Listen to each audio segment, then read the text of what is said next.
അല്ലാഹുവിന്റെ പരിശുദ്ധമായ ഖുർആനാ പറഞ്ഞത്.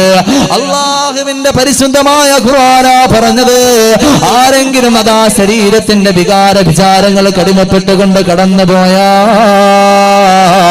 അവന്റെ വാസസ്ഥലം നരകമാണ്. ഏതെങ്കിലും ഒരു മനുഷ്യൻ അവിടുന്ന് ശരീരം അവിടുന്ന് തെമ്മാടിത്തരം കാണിക്കാൻ പറയുമ്പോ ഇല്ല,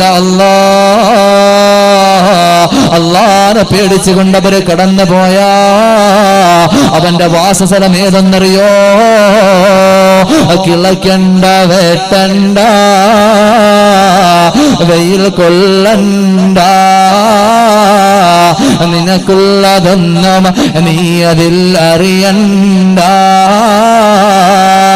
അല്ലാഹുവേ, അവിടുന്ന് തഴവാ മുഹമ്മദ് കുഞ്ഞിസ്താദിന് അവറല്ലാഹു മർക്കദഹു അവിടുന്ന് പാടി പറഞ്ഞു പോയ ഒരു കണ്ണുകളും അവിടെ കാണാത്ത,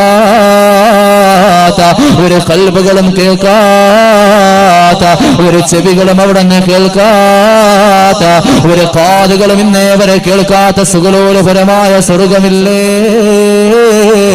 അൽഹംദുലില്ലാഹ്. ആ സുഖലോലപരമായ സ്വർഗത്തിലാ പ്രിയപ്പെട്ടവരെ കടന്നു ചെല്ലുന്നത്. ചെയ്യേണ്ട കാര്യം എന്തെന്നറിയോ? സർവ്വഭൂമികൾ കടന്നു വന്ന ഉമ്മ, അൽഹംദുലില്ലാഹ്.